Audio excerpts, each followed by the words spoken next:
प्रिय दर्शकों और श्रोताओं, जय सिया राम, जय श्री कृष्णा। नारद जयंती पर धर्मशास्त्र में जो वर्णन है, नारद जयंती प्रतिवर्ष ज्येष्ठ महीने के कृष्ण पक्ष की प्रतिपदा को हर्ष और उल्लास से मनाई जाती है। आइए नारद जी का ये महान चरित्र आप श्रवण कीजिए, जो धर्मशास्त्र में वर्णन मिलता है नारद जी का। ब्रह्मा जी के मानस पुत्र हैं श्री नारद जी। एक हाथ में वीणा लिए हुए देवर्षि नारद जी दुनिया के प्रथम पत्रकार हैं, या यूं कहूं कि पहले संवाददाता, पहले पत्रकार जो समाचार और संवाद को त्रिलोकी में पहुंचाते हैं। भगवान के दूत हैं, विष्णु भगवान के परम भक्त, प्रकांड विद्वान और नारायण नारायण का निरंतर जाप करते रहते हैं। त्रिलोकी में भ्रमण करते हैं। नारद जयंती का व्रत भी किया जाता है। इसमें भगवान विष्णु की पूजा और नारद मुनि की पूजा, विष्णु सहस्त्र नाम का पाठ आदि का विधान है। नारद जी ने नारद पुराण की रचना की, जिसमें 25,000 श्लोक हैं। वर्णन है कि ब्रह्म वैवर्त पुराण के अनुसार ब्रह्मा जी के कंठ से उत्पन्न हुए श्री नारद जी ब्रह्मा जी के मानस पुत्र। बद्रीनाथ तीर्थ में अलकनंदा नदी के तट पर नारद कुंड है, जिसमें स्नान का भी बहुत पुण्य है। आइए धर्मशास्त्र में नारद जी के बारे में जो भी वृत्तांत है वह आप सुनिए। ब्रह्मा जी के पुत्र होने से पहले नारद मुनि एक गंधर्व थे। पूर्व जन्म में नारद जी उपब्रहण नाम के गंधर्व थे। उन्हें अपने रूप पर बहुत घमंड था। एक बार जब ब्रह्मा जी की सेवा में गंधर्व अप्सराएं गीत नृत्य करके चतुरानन ब्रह्मा जी की आराधना कर रहे थे, उपब्रहण स्त्रियों के साथ श्रृंगार भाव से वहां आ गया। उपब्रहण का यह आचरण देख करके ब्रह्मा जी को गुस्सा आया, गुस्सा हो गए और उन्होंने तुरंत श्राप दिया कि तुम शूद्र योनि में जन्म लोगे। अगले जन्म में शूद्र दासी पुत्र के रूप में जन्म मिला। सच्चे मन से शूद्र जाति में होते हुए भी साधु संतों की सेवा की, महात्माओं की सेवा की, भगवान की आराधना की, उपासना की आदि सब करने से सब पाप कट गए। अल्पायु में माता की मृत्यु होने से पूरा जीवन प्रभु भक्ति में लगा दिया। पीपल पेड़ के नीचे बैठकर भक्ति कर रहे थे। अचानक आकाशवाणी हुई, भगवान ने दर्शन दिए और कहा कि अगले जन्म में तुम मेरे परम भक्त बनोगे, पार्षद बनोगे। अगले जन्म में ब्रह्मा जी के मानस पुत्र और देव ऋषि के रूप में विष्णु भगवान के परम भक्त बने नारद जी।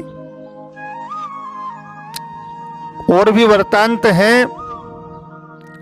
एक प्रसंग है कि मान्यता ये भी है कि दक्ष प्रजापति के 10,000 पुत्रों को नारद जी ने संसार निवृत्ति की दीक्षा दी, परंतु ब्रह्मा जी का आदेश था कि सृष्टि मार्ग पर चलना सिखाएं। ब्रह्मा जी को यह अच्छा नहीं लगा और कुपित होकर के श्राप दे दिया कि गंधमादन पर्वत पर गंधर्व योनि में उत्पन्न होगे। इस योनि में नारद जी का नाम उपब्रहण था। ब्रह्मा जी के, दक्ष प्रजापति के श्राप आदि से नारद जी एक जगह ज्यादा नहीं रुक सकते, नहीं रुकते हैं। मान्यता यह भी है कि दक्ष पुत्रों को योग का उपदेश देकर संसार से विमुख करने पर दक्ष क्रुद्ध हो गए। उन्होंने नारद जी को श्राप देकर के विनाश ही कर दिया। फिर ब्रह्मा जी ने आग्रह किया दक्ष प्रजापति से, तो दक्ष ने कहा कि मैं आपको एक कन्या दे रहा हूं, आपका काम होगा, अर्थात उसका कश्यप से विवाह होने पर पुनः नारद जी जन्म लेंगे। यह भी वृत्तांत है। और मान्यता यह भी है कि भगवान विष्णु ने नारद जी को माया के विविध रूप बताए और सरोवर में स्नान करने से नारद जी को स्त्रीत्व प्राप्त हुआ। स्त्री के रूप में 12 वर्ष तक राजा ताल झंग की पत्नी के रूप में रहे। फिर विष्णु भगवान की कृपा से सरोवर में स्नान किया और पुनः मायापति भगवान श्री हरि विष्णु की कृपा से नारद बने। श्री रामचरितमानस में गोस्वामी तुलसीदास जी ने भी बालकांड में कहा है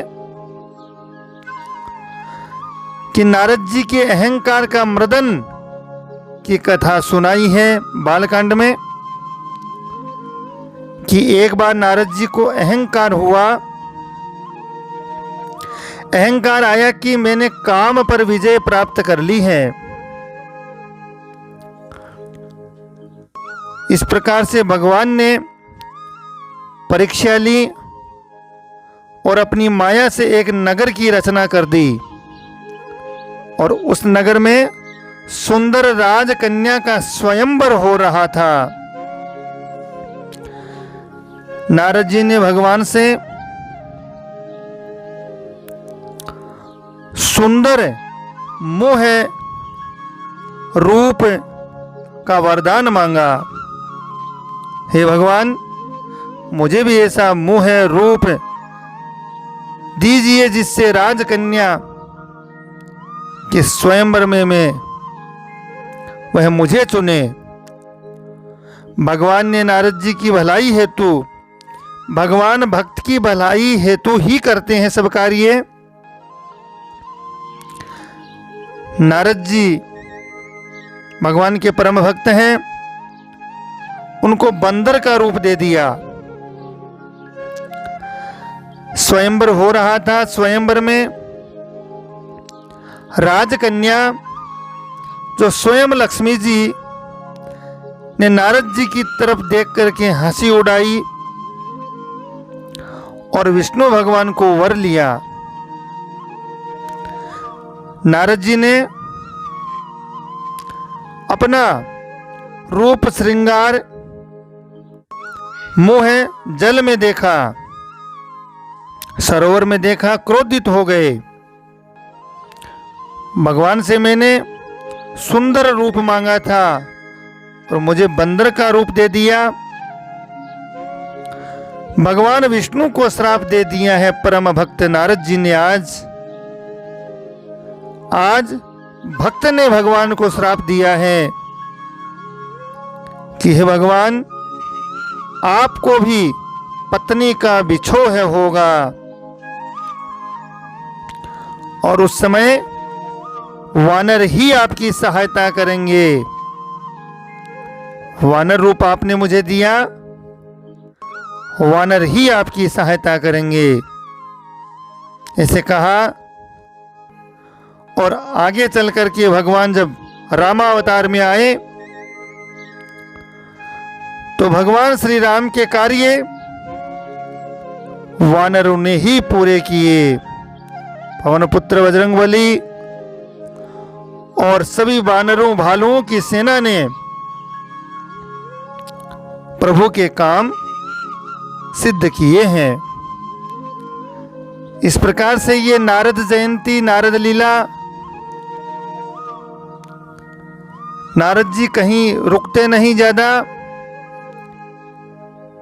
जी हाँ, वे पत्रकार और संवाददाता का काम करते हैं, त्रिलोकी में घूमते रहते हैं, भगवान के परम भक्त हैं और नारायण नारायण का निरंतर कीर्तन करते रहते हैं। हाथ में वीणा लिए हुए परम भक्त ऐसे भगवान देवऋषि ब्रह्मा जी के मानस पुत्र श्री नारद जी को कोटि कोटि प्रणाम। भगवान विष्णु के चरणों में बारंबार प्रणाम। आप सभी नारद जी का यह शास्त्र सम्मत वर्णन प्रसंग सुनिए तथा वीडियो को आप लाइक शेयर सब्सक्राइब करें, घंटी के निशान को दबाएं, अपना स्नेह प्रेम देते रहें।